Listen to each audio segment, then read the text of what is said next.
This morning, gold and silver didn't just fall, they collapsed. In one single day, silver erased history and gold did something it hasn't done in generations. No warning, no headlines, no time to react. Trillions vanished while the rest of the market stayed silent. Bitcoin didn't panic. Stocks barely moved, but precious metals chose violence. Was this a normal correction? Or the first crack in something much bigger? Because when assets that are supposed to be safe start moving like meme coins, something is breaking behind the scenes. And if you blink, you'll miss what comes next. Welcome back to MarketMetal. Now listen, if you're someone who still believes in real money, if you've lived long enough to see cycles repeat, crises come and go, and promises quietly break, then take a second and subscribe. Not for hype, but for calm truth when markets get loud. And tell us something in the comments. Where are you watching from right now? The event, what just happened, and why it matters. They woke up to numbers that did not behave like history said they should. Gold and silver, long treated as anchors of stability, moved with a speed and violence usually reserved for speculative assets. Within hours, silver recorded the worst one-day percentage decline ever observed in modern records, while gold logged one of the worst single-day crashes of its lifetime. The move was not gradual, it was abrupt, compressed, and unforgiving. For experienced market participants, the first question was not how much prices fell, it was why they fell like this. Markets correct all the time. Even strong trends pause. But this was not a pause. This was a rupture. Gold and silver are not ordinary commodities. They function as monetary signals. They reflect confidence, trust, and fear in the global financial system. When they move sharply, they often reveal something deeper than supply and demand. That is why this event demands attention from business owners, investors, and decision makers who think in cycles rather than headlines. The scale of the move mattered, but the isolation of the move mattered more. Equities remained relatively stable. Bitcoin barely reacted. Treasury markets showed no panic. In a world where liquidity shocks tend to ripple across all assets, this collapse stayed largely confined to precious metals. That fact alone signaled that this was not a broad market crisis. It was something more specific and potentially more instructive. To understand why this matters, one must first understand how rare this behavior is. Gold is a multi-trillion-dollar market. Its depth usually absorbs shocks. Silver, though smaller, still carries decades of institutional participation. These markets are not supposed to move like early-stage technology stocks or highly leveraged derivatives. Yet that morning they did. This raised an uncomfortable question. If assets designed to protect against instability begin behaving like instruments of speculation, what does that say about the environment that produced such behavior? The answer does not begin with a single news item. There was no clear geopolitical shock at that exact moment. No emergency central bank announcement. No sudden policy reversal. That absence is important. When prices collapse without a clean headline, the cause is often structural rather than narrative-driven. In the months leading up to the crash, both gold and silver had experienced rapid and accelerating price appreciation. The gains were not linear. They became steeper over time. This pattern is known across markets. It is called a parabolic advance. Parabolic moves create excitement, then urgency, and eventually complacency. They reward early participants and attract late ones. When that process completes, it rarely ends quietly. Parabolic advances tend to end not because the story changes, but because positioning does. As prices rise faster, more leverage enters the system. Futures, options, and exchange-traded products amplify exposure. This leverage creates sensitivity. Small price moves begin to trigger forced decisions. Margin requirements tighten, risk managers act. What starts as normal selling turns into compulsory selling. That dynamic appears central to what happened here. When prices began to slip, leveraged positions faced pressure. Some participants took profits. Others were forced to reduce exposure. As selling increased, prices fell faster, triggering more forced actions. This feedback loop is not emotional. It is mechanical. Markets do not care about conviction when leverage is involved, and this is why the crash unfolded so quickly. Once the loop began, it fed on itself. But there is another layer that makes this event especially important. Gold and silver had become crowded trades. They were no longer held only by institutions hedging risk or central banks managing reserves. They had drawn in a wave of new participants, seeking protection, momentum, or both. When an asset meant to hedge fear becomes the focus of excitement, the risk profile changes. That transition is subtle, and many miss it while it is happening. It only becomes obvious after the unwind begins. The behavior of other markets provided critical context. If this had been a systemic liquidity crisis, stocks would have fallen sharply. Credit spreads would have widened. Bitcoin, often sensitive to global risk, would have reacted violently. None of that occurred. Instead, capital stayed largely in place. It did not flee the system. It simply exited one specific corner of it. That tells observers something essential. This was not a collapse of confidence in markets as a whole. It was a collapse of excess within a particular trade. For business leaders and long-term thinkers, this distinction matters. It reframes the event from a crisis to a signal. Signals do not tell people what to do. They tell people what phase they may be entering. Gold and silver often move first during periods of uncertainty. They attract capital seeking safety. But when those moves become extreme, they can also mark exhaustion. When protection turns into performance chasing, the protective function weakens. This does not mean the long-term role of gold and silver has ended. It means the market is recalibrating how they are priced in the near term. Recalibration is rarely smooth. The most important takeaway from this event is not the price levels themselves. It is the message embedded in the behavior. Extreme moves tend to occur near turning points, not during stable trends. They are moments when positioning resets and leadership within markets begins to change. This crash forced participants to confront that reality. It stripped away the comfort of gradual movement and replaced it with urgency. It reminded everyone that even assets associated with stability are subject to the rules of market structure. As the dust settles, the focus shifts from what just happened to what happens next. That question cannot be answered by emotion or prediction. It must be approached through mechanics, incentives, and capital flows.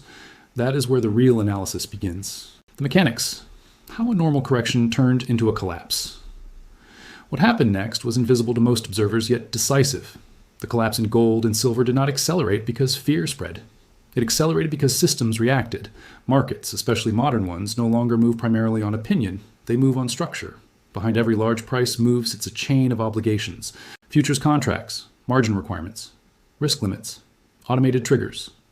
When prices rise slowly, these systems remain dormant. When prices rise rapidly, they become highly sensitive. And when prices reverse suddenly, they activate all at once. That is the environment gold and silver entered. In the weeks before the crash, positioning had grown aggressive. Not reckless on the surface, but dense beneath it. Open interest expanded. Leveraged exposure increased through futures and exchange-traded products. Many participants were not holding metal itself. They were holding claims on price. That distinction matters more than most realize. Price exposure behaves very differently from physical ownership. Physical holders can wait. Leveraged holders cannot. As prices began to soften, early selling likely appeared rational. Some participants locked in gains after an unusually strong run. On its own, that would not have caused a historic collapse. But those initial moves pushed prices into zones where leverage mattered. Margin systems do not ask why prices move. They only measure risk. When volatility spikes, margin requirements rise. When requirements rise, capital must be posted. If it cannot be, positions are reduced. This process is not optional. It is enforced. This is where the feedback loop formed. As prices declined, margin calls triggered forced selling. Forced selling pushed prices lower. Lower prices triggered more margin pressure. Each step fed the next. The speed of the move increased not because participants panicked, but because they had no choice. This is the defining characteristic of mechanical selling. It compresses time. What might have taken weeks in a less leveraged environment happened in hours. Exchange-traded funds added another layer. ETFs are often perceived as passive vehicles. In reality, they are transmission mechanisms. When redemptions occur, underlying exposure must be adjusted. In periods of stress, this can amplify moves rather than absorb them. Reports of large-scale ETF outflows confirmed that this channel was active. That matters, because ETF selling does not reflect a single investor's view. It reflects aggregate pressure. When redemptions accelerate, liquidity drains quickly. At that point, the market stops asking who wants to sell. It starts asking who is forced to sell. This distinction explains why rebounds after such events are rarely immediate. Once leverage unwinds, the participants who drove the move higher are no longer present. Their capital has either exited or been sidelined. Price must then find a new equilibrium with a different composition of holders. History offers parallels, though none are exact. In previous cycles, sharp one-day declines in silver were followed not by quick recoveries, but by extended periods of consolidation or deeper drawdowns. Not because the underlying story disappeared, but because the structure supporting price had changed. This is where many misunderstand corrections. They focus on narratives. They ask whether inflation is still present, whether debt remains high, whether geopolitical risks persist. Those questions matter long-term, but in the short and medium term, structure dominates story. Markets can remain disconnected from fundamentals longer than participants expect, especially after leverage resets. Another critical factor was the asymmetry between buyers and sellers at the moment of the crash. On the way up, enthusiasm attracts capital quickly. On the way down, caution slows it. Potential buyers wait. They demand confirmation. Sellers, especially forced ones, do not have that luxury. This imbalance creates air pockets. Prices fall until new buyers are willing to step in without leverage. That process takes time. What made this episode particularly revealing was how contained it remained. In past systemic events, leverage unwinds spread across asset classes. Here, they did not. That suggests leverage was concentrated, not universal. Concentration is dangerous precisely because it hides. It builds quietly while prices rise. It reveals itself only when prices fall. The absence of panic elsewhere in the market indicated that broader liquidity conditions were not collapsing. Banks were not seizing. Credit markets were not freezing. Instead, one trade was unwinding under its own weight. For analysts watching carefully, this reframed the event. It was no longer about fear. It was about exhaustion. Exhaustion occurs when marginal buyers disappear. When everyone who wanted exposure already has it, prices become fragile. Even small shocks can trigger large responses. That fragility increases as leverage increases. Gold and silver, traditionally viewed as stabilizers, had temporarily lost that role. They had become vehicles for expression rather than protection.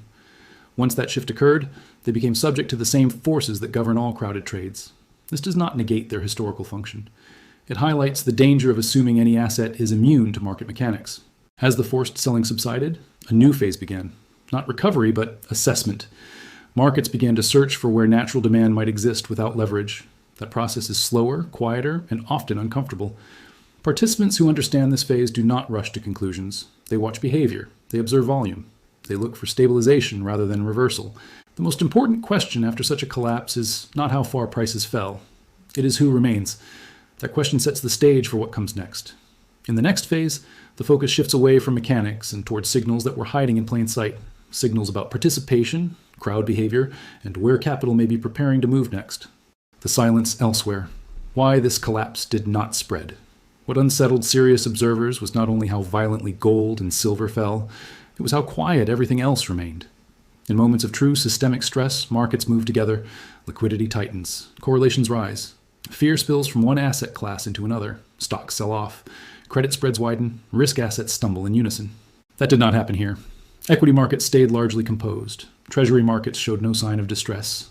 Bitcoin, often sensitive to macro shockwaves, barely moved. In some moments, it even appeared resilient. The absence of contagion was striking. The silence was not accidental. It was information. When a collapse remains isolated, it suggests that the problem was not with the system as a whole, but with a specific trade inside it. That distinction separates a crisis from a reset. Gold and silver had become more than defensive holdings. They had become focal points. Over time, capital crowded into them, not only for protection, but for performance.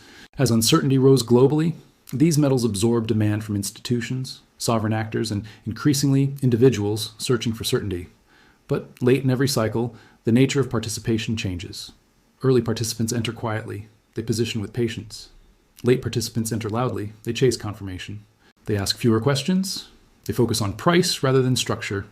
This shift does not announce itself. It reveals itself only when pressure arrives. One of the clearest signs of late cycle behavior is social.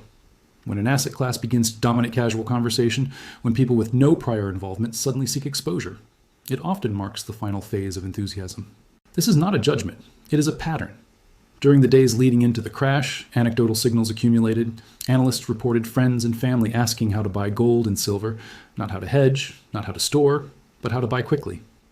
These are subtle signals, but historically they matter. They suggest saturation.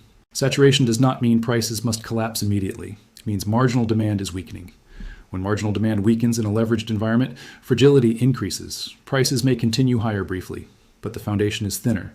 The crash exposed that thinness. Yet, while gold and silver were unwinding, other markets behaved as though nothing unusual was happening. This disconnect forced analysts to reconsider the dominant narrative. If this had been about global fear, capital would have fled broadly. It did not. Instead, it rotated selectively. Rotation is not chaotic. It is directional. Capital seeks return, but it also seeks efficiency. When one trade becomes overcrowded and volatile, capital does not necessarily exit markets. It looks for the next opportunity with a better risk profile. This is where the behavior of Bitcoin drew attention. Despite the violence in precious metals, Bitcoin held its range. It did not surge, but it did not collapse. In relative terms, that stability mattered. Historically, capital often moves in phases. Defensive assets lead during periods of rising uncertainty. Risk assets lag. Later, once uncertainty is fully priced and defensive trades become saturated, capital begins to rotate back toward higher beta opportunities. This sequence does not follow headlines. It follows positioning. Gold and silver had already expressed the fear trade. They had already absorbed a massive reallocation of capital. The question became whether they could continue to do so at an accelerating pace. The crash suggested they could not. That does not invalidate their role. It suggests that role may have been temporarily overplayed. The lack of stress in credit markets reinforce this interpretation. Credit is often the first place where real systemic problems appear. Lenders tighten, spreads widen, defaults rise. None of that occurred. Liquidity, while selective, was still present. This pointed to a more nuanced conclusion. The market was not rejecting safety, it was rejecting excess. Excess manifests when price outpaces utility. When an asset's movement becomes driven more by momentum than by function, it becomes vulnerable. The crash served as a correction not only of price, but of purpose. Gold and silver are meant to stabilize portfolios, not dominate them. When they begin to behave like growth assets, they invite growth asset risks. This realization forced participants to reassess exposure. Some exited entirely, others reduced leverage, many stepped back to observe. In doing so, they created space. Space in markets is important. It allows new structures to form. It allows leadership to shift. The silence in equities and other risk assets suggested that capital was not fleeing risk altogether. It was waiting for clarity, waiting for better alignment between price and probability. For business leaders and long-term planners, this moment carries a lesson. Not all crashes signal danger. Some signal transition. Transitions are uncomfortable because they lack clear direction. Old leaders falter. New leaders hesitate. During these phases, volatility clusters in places where positioning is most extreme. Gold and silver happen to be those places. The deeper question now is not whether precious metals will recover immediately. It is whether they have completed their role as the primary outlet for macro fear in this cycle. If they have, capital will seek expression elsewhere. This does not happen overnight. It unfolds gradually. It begins at the margins, then accelerates. The crash may mark the moment when that process began. What follows is not a simple reversal, but a rebalancing. Markets will test new assumptions. Participants will test new allocations. Some assets will consolidate. Others will quietly build momentum. The key is to watch where capital shows patience rather than urgency. Because patience, not panic, often reveals where the next phase is forming. In the final phase of this analysis, attention turns forward, away from what broke and toward what may benefit from the reset that just occurred. The handoff. What this shock signals. About the next phase. The market rarely announces transitions. It reveals them indirectly through stress, silence, and timing. The crash in gold and silver did not arrive with a policy statement or a geopolitical shock. It arrived as a consequence of positioning reaching its limit. That is why its implications extend beyond metals themselves. After leverage unwinds and excess clears, markets enter a quieter but more decisive phase. The question shifts from what broke to what inherits capital. This handoff is subtle. It begins before headlines change and before narratives catch up. The first signal to watch is stabilization, not recovery. Assets that are resetting do not bounce sharply. They pause, they trade sideways, they rebuild volume. This process separates holders who can wait from those who cannot. It replaces urgency with patience. Only after that replacement occurs can a sustainable advance resume. For gold, that stabilization range matters. A shallow consolidation suggests confidence remains broadly intact. A deeper retracement suggests fear was overpriced. Either outcome informs how capital may behave elsewhere. Markets communicate through relative strength as much as absolute price. The second signal is leadership. In prior cycles, defensive assets often peak before risk assets find their footing. This does not mean risk assets immediately surge. It means they stop deteriorating. They absorb volatility without breaking. Resilience, not momentum, is the early clue. This is why the behavior of Bitcoin during the crash drew attention. It did not accelerate upward, but it also did not capitulate. It held a range while a historically violent unwind occurred elsewhere. In markets, holding ground during stress can be more informative than rallying during calm. Leadership often passes quietly. It shows up first in correlations breaking down. When one asset stops responding to the shocks that move others, it suggests its marginal sellers are exhausted. That condition often precedes accumulation. A third signal involves liquidity expectations. Markets discount the future, not the present. If participants believe financial conditions will ease, capital begins positioning ahead of that belief. It does not wait for confirmation. It tests levels, then waits again. Here, timing becomes critical. The crash occurred late in a phase where defensive positioning had already delivered outsized returns. If monetary conditions are expected to loosen later in the year, capital may begin reallocating months in advance. This reallocation is rarely dramatic at first. It appears as quiet bids, reduced volatility, and narrowing ranges. That is why violent moves often precede long periods of indecision. The system needs time to reprice risk. Another element to monitor is breadth. If leadership rotates, it will not be isolated to a single asset. It will show up across a class. Selective strength will appear while other areas remain dormant. This dispersion is healthy. It indicates capital is choosing rather than fleeing. For decision makers, the danger lies in reacting too quickly. Crashes create urgency. Urgency invites mistakes. Strategic thinking requires distance from price and proximity to structure. Structure now suggests a reset rather than a breakdown. Gold and silver have served their purpose in this phase. They absorbed fear, reflected debasement concerns, and attracted capital when confidence elsewhere was thin. Their excess now appears to be clearing. That clearing creates space for capital to seek new expression. The next phase will not reward the same behavior that worked in the last one. It will reward patience, selectivity, and an understanding of sequence. Those who assume yesterday's leaders must lead tomorrow often arrive late. Markets move in chapters. This crash may mark the end of one chapter and the opening paragraph of another. The opening paragraph is rarely obvious. It is written in hesitation, not headlines. What should be watched now are not predictions, but conditions: volatility compression, relative strength, stabilization zones, policy expectations. Above all, watch where capital chooses to remain calm while noise rises. That calm is not complacency. It is positioning. For businesses and investors thinking in cycles, this moment is less about reaction and more about preparation. The shock has occurred. The unwind has largely played out. What remains is interpretation. Interpretation determines whether this event is remembered as an ending or as a transfer of momentum. History suggests that after extremes, markets do not return to equilibrium immediately. They search, they test, they disappoint those looking for clarity and reward those willing to observe quietly. The crash in gold and silver has done its work. It has revealed limits, exposed leverage, and reset expectations. The next move will not announce itself loudly. It will emerge where pressure no longer creates collapse. That is where the next phase begins.